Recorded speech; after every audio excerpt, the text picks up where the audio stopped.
तैयबा का founder member Shaukat. बताया जा रहा है कि किसी गुमनाम व्यक्ति इसको मारकर चला गया है। आतंकियों को ट्रेनिंग देता था शौकत, और इस शौकत को पूरी तरह से मिट्टी में मिला दिया गया। हमारे साथ मेजर गौरव आर्या भी जुड़े हुए हैं। और मेजर, बहुत जल्दी से मैं आपसे ये जानने की कोशिश करता हूं कि लश्कर का ये एक और आतंकी जो ढेर हुआ है, कहा जा रहा है कि किसी अज्ञात ने इसे टपका दिया है, इसके पीछे कोई खेल समझ रहे हैं क्या मेजर साहब आप? देखिए, पाकिस्तान में तो खौफ है ही, और पाकिस्तानी मीडिया अब खुल के कह रहा है कि भारत मरवा रहा है। हमारा ये कहना है कि भाई हमारा इससे कोई लेना देना नहीं है, इनकी हरकतें ऐसी हैं। देखिए, लश्कर तैयबा जो भी होगा वो कोई संत साधु तो होगा नहीं, बिल्कुल, वो तो होगा टेररिस्ट। और जब वो टेररिस्ट होगा और उसकी हरकतें टेररिज्म वाली होंगी तो फिर उसके दुश्मन भी वैसे होंगे जो उसके पीछे पड़ेंगे। और हो सकता है कि आपसी रंजिश का मामला है। देखिए, ये लगातार दर लगातार पाकिस्तानी मीडिया का कहना है कि लगातार दर लगातार वही लोग मारे जा रहे हैं जो भारत के खिलाफ बोलते थे, भारत के खिलाफ कार्रवाई करते थे। मुझे ऐसा लगता है कि ये बहुत ही एक खूबसूरत कोइंसिडेंस है। बिल्कुल मेजर, आप जो कह रहे हैं वो बहुत इंपॉर्टेंट बात है, क्योंकि जो भारत की मुखालफत करते हैं या जो भारत के खिलाफ कई सारे आतंकी सपने बुनते हैं, वो एक एक करके खत्म हो रहे हैं। और इसीलिए पाकिस्तान तो खुलकर कह रहा है कि भारत करवा रहा है। इस बीच खबर यह कि ऑपरेशन 2.0 की प्रस्तावना, मुनीर लिख रहा है, कश्मीर का नाम लेकर उससे फिर से जहर उगला है। सेना से बोला कि कश्मीरी भाइयों की कुर्बानी को याद रखो। मुनीर के भड़काऊ बयान के बाद ही पहलगाम आतंकी हमला हुआ था, और एक बार फिर से कश्मीर पर जो टिप्पणी कर रहा है असीम मुनीर।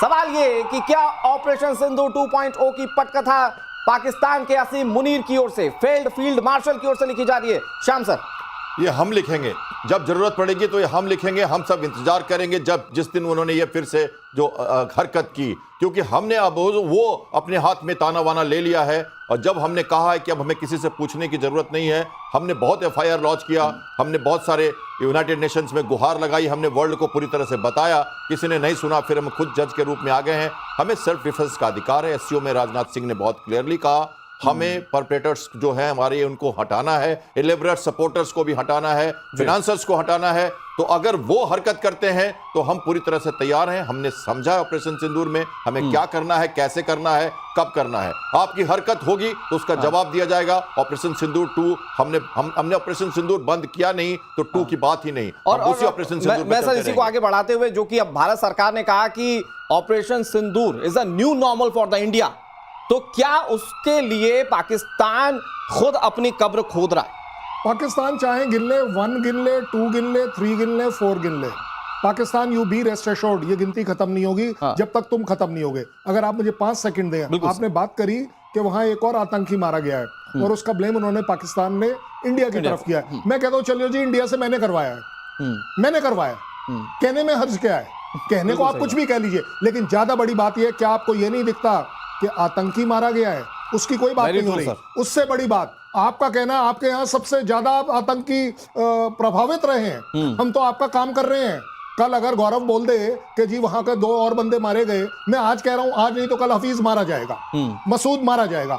आज मेरे से आप लिखवा लीजिए और आप जिस भी दिन होगा आप मुझे ब्लेम कर लीजिएगा, लेकिन मैं काम कर रहा हूं इंसानियत का, आपकी पाकिस्तान की इंसानियत का, दुनिया की इंसानियत का। इस तरह के टेररिस्ट अगर आपके यहां से जा रहे हैं, अलविदा हो रहे हैं, आप 72 हो रहे हैं, उनके लिए अरेंज नहीं कर पाए, अब हम कर रहे हैं और हम आगे भी करेंगे। और भारत ने तो बिल्कुल क्लियर कर दिया, अगर आतंक की बात करेगा, आतंक का लॉन्च पैड पाकिस्तान होगा, तो आतंक को पालने वाला देश भी हमारे लिए आतंकी है। भारत ने एकदम क्लियर कर दिया। इस बीच एक बड़ी खबर अपने दर्शकों को बता देते हैं। यूक्रेन पर रूस ने बहुत बड़ा हमला बोला है। यूक्रेन पर 477 ड्रोन और 60 मिसाइलें दागी गई हैं।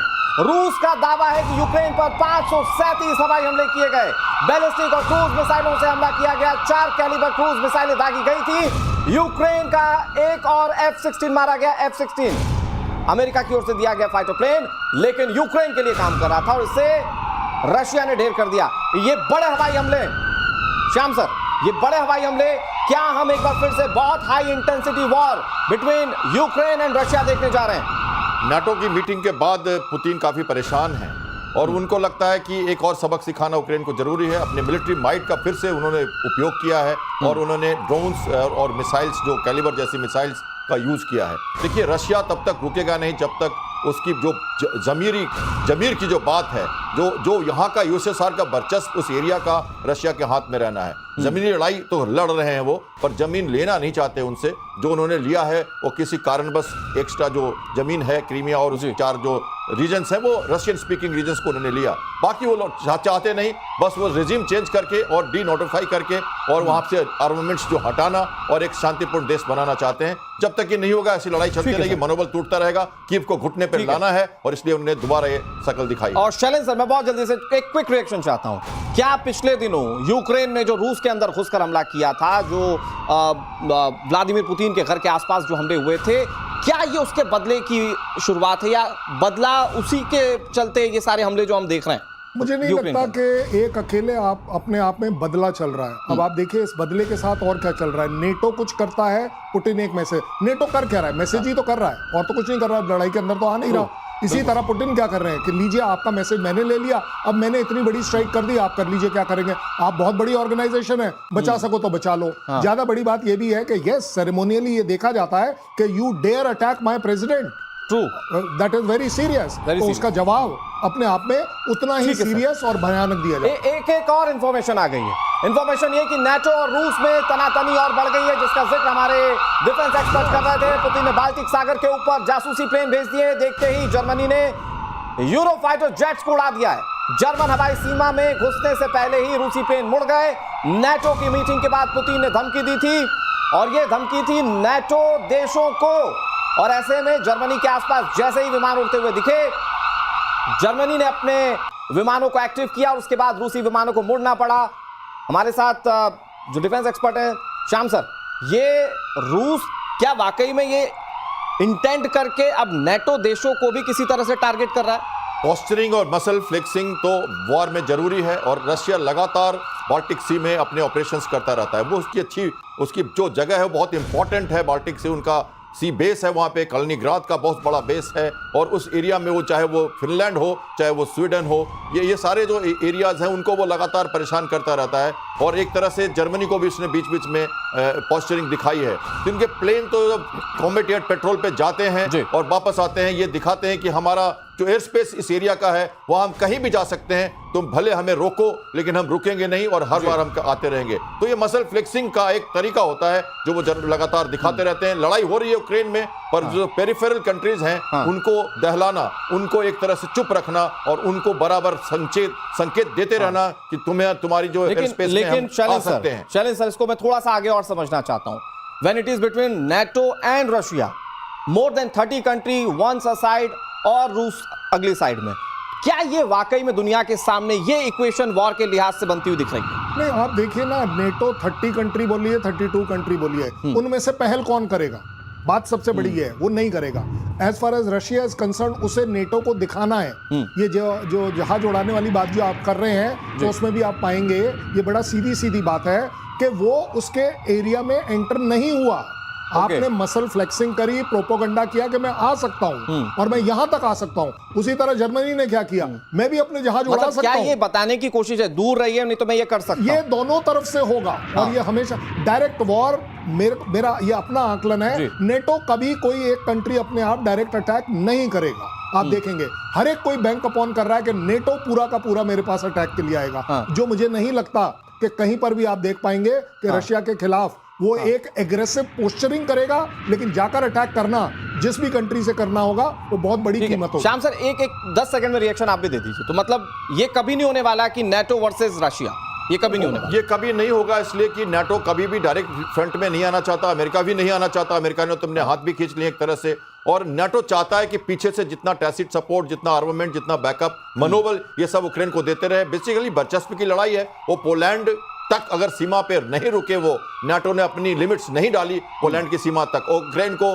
फ्री नहीं किया और यूएसएसआर का जो पुराना वर्चस्व है वो वहां पे दाखिल नहीं हुआ, तब तक ये होता रहेगा। नाटो कभी सामने आएंगे नहीं, उन्हें इस बारे में उन्हें सोचना पड़ेगा कि और मुझे लगता है कि फिर अगर ऐसा है खुलकर नहीं आएंगे और सिर्फ बैक ऑफ द डोर आप सिर्फ कहेंगे नहीं जंग लड़ी हम आपके साथ है, तो फिर सारा नुकसान जो है वो सिर्फ यूक्रेन का है। पूरा का पूरा नेटो यूक्रेन के साथ है ना, दिख तो रहा है यूएस यूक्रेन के साथ है। देश आज बर्बाद हो चुका है, लड़ कौन रहा है? कोई नहीं लड़ेगा तुम्हारे लिए।